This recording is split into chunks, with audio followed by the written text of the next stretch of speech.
अस्सलामुअलैकुम नाज़रीन, मैं ज़ैनुल आबिदीन हूँ। नाज़रीन, जो फार्म 47 की ये हुकूमत है, दोनों पार्टियाँ पीपल्स पार्टी भी और PMLN भी, इन्होंने अवाम को एक नए ड्रामे के पीछे लगाने का ऐलान किया है और नया मुतालबा सामने आया बिलावल भुट्टो का। लेकिन जब हम ये चीज़ें अवाम के सामने रखते हैं, इनको एक्सपोज करते हैं, तो फिर ये क्या काम करते हैं, FIRs का भी ये डर देते हैं और उसके बाद फिर साफियों को भी उठाते हैं और भी बड़ा कुछ करते हैं। लेकिन इन्होंने अपने जो झूठ हैं वो इन्होंने नहीं छोड़ने, जो इनकी अपनी मुनाफ़क़त है वो इन्होंने नहीं छोड़नी। अब मैं आपके सामने रखता हूँ कि जो कौमी असम्बली में इनका एक नया हंगामा हुआ है वो किस बारे पे था और इनके जो सीनियर वुज़रा हैं वो क्या कर रहे थे, और बिलावल भुट्टो का एक बहुत बड़ा मुतालबा सामने आया है। तो उस मुतालबे की हकीकत क्या है, ये सारी चीज़ें मैं आपके सामने रखता हूँ। सबसे पहले मैं आपको बताऊँ कि जो ख्वाजा आसिफ साहब है उन्होंने कश्मीरियों के बारे में एक बयान दिया है कि देखें, यहाँ पे जो रावलाकोट में कश्मीरी हैं, मैं उनको कश्मीरी नहीं मानता, या सिर्फ शख्सी कार्ड की बुनियाद पे वो कश्मीरी नहीं हो सकते।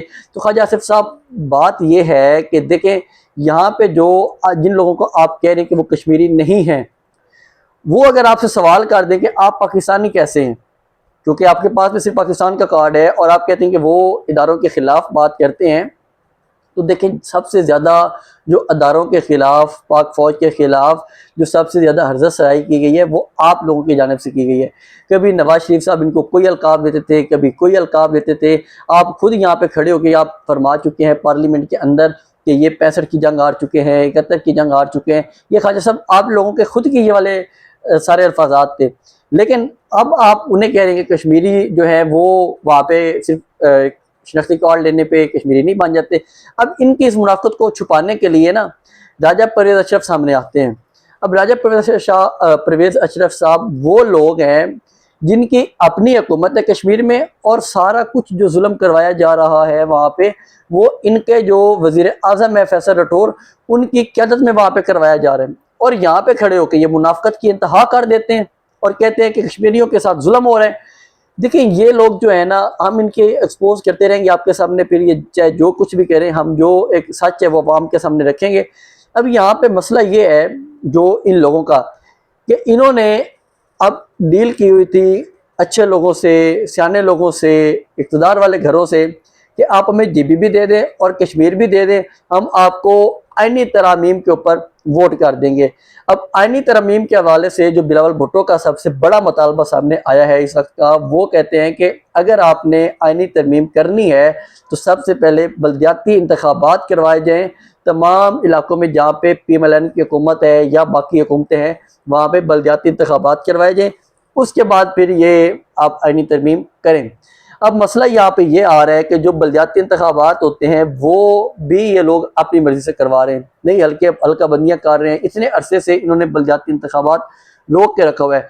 जरदारी साहब, जो बिलावल भुट्टो जरदारी साहब है, वो ये फरमा रहे थे कि देखें, ये लोग तो एक यूनियन कौंसिल के इलेक्शन करवाने से भी डरते हैं। तो बिलावल भुट्टो जरदारी साहब, आप भी कोई दूध के धुले हुए नहीं हैं, आप लोग मुनाफ़क़त करते हैं। आज यहाँ पे खड़े होकर आप लेक्चर दे रहे हैं इस हुकूमत के ख़िलाफ़, ये बजट में जुल्म कर रही है। आपने इस बजट में कम या ज़्यादा क्या करवाया? कुछ भी नहीं करवाया। सिर्फ आपने ये किया कि आपने GB में जो हुकूमत बनवा ली है ना, इसके अलावा कुछ नहीं किया। GB में जो आपके साथ डील डन हुई है उसमें यह हुआ है कि पोजीशन लीडर होगा नून लीग का और वज़ीर आला होगा आप लोगों का। और ये वाला जो आपने ड्रामा किया है, अब ये वाला ड्रामा कर रहे हैं निचली पोजीशन पे। अच्छा, अब ये कर क्यों रहे हैं? ये पोजीशन वाला ववेला क्यों मचा रहा है बिलावल भुट्टो यहाँ पे खड़ा होके, जो ज़्यादा एक अच्छा बच्चा बन रहे हैं? अब मसला ये है कि या तो बिलावल को लारा दिया गया था कि आपको हम बनाएंगे वज़ीर आज़म। अब अगर वो वज़ीर आज़म नहीं बनाते और पीपल्स पार्टी यहाँ पे एक अपोजिशन के तौर पे सामने आ रही है, क्यों?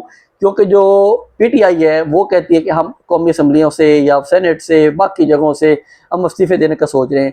अब अगर यहाँ पे ये दे देते हैं इस्तीफ़े, तो यहाँ से जिनको 17 सीटों से लेके हमारे ये ज़्यादा अक्लमंद लोग हैं, उन्होंने उनको पहुँचा दिया है 170 पे।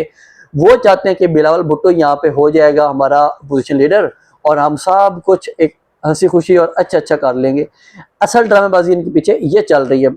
अब अगर जो PTI है वो एक माहौल बना रही थी पिछले दिनों के, देखें, हम तो यहाँ पे मुज़ाकरात के लिए ये खड़े होते हैं, बिलावल भुट्टो सॉरी कह रहा हूँ, शहबाज शरीफ साहब, वो यहाँ पे खड़े होके कहते हैं कि देखें जी, आए, हमें यहाँ पे एक मिसाक मईशत करना चाहिए, मिसाक जमहूरियत करना चाहिए, हमें यहाँ पे आगे बातचीत को लेके चलना चाहिए। लेकिन जो कल इनके स्पीकर साहब हैं अयाज सादिक फार्म 47 के, वो ये फरमाते हैं महमूद खान चकज़ई को, मैं उनको भी मुबीना तौर पे कुछ इतलात ये है कि वो भी फार्म 47 के ही हैं, वो भी अगर कुछ चूं चरा करेंगे तो उनका भी हल्का खोल दिया जाएगा।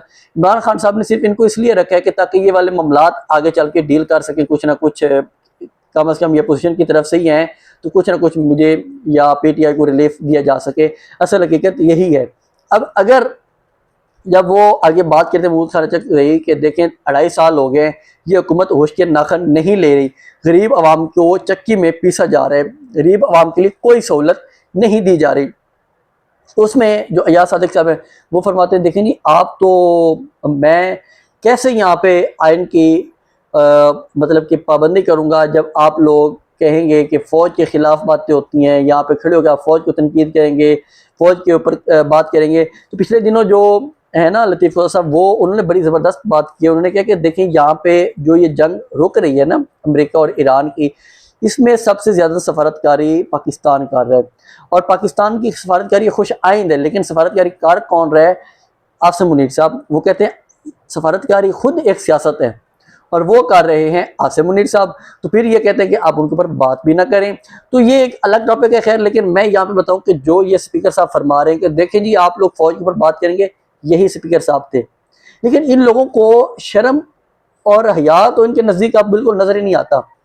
यही स्पीकर साहब थे जो ये फरमा रहे थे कि जो जनरल बाजवा थे और शाह महमूद कुरैशी वो अंदर इन होते हैं एक असम्बली मीटिंग में और वहाँ पे आके कहते हैं कि देखें हमें तो ये वाला जो कैदी है कुलभूषण सॉरी दूसरे की बात कर रहे थे अभिनंदन की, अभिनंदन को वापस करना पड़ेगा, नहीं तो हमारे ऊपर अटैक हो जाएगा, हमें बहुत मुश्किलात देखनी पड़ेंगी, तो लिहाजा हमें ये वाला काम करना पड़ेगा। ये कौमी असम्बली में खड़े होकर अयाज सादिक साहब फरमा रहे थे कि देखिए ये वाले इनकी पैर कांप रहे थे, माथे पे पसीना था, सब कुछ इनके बारे में फरमा रहे थे, जनरल बाजवा के बारे में। जनरल बाजवा कौन था?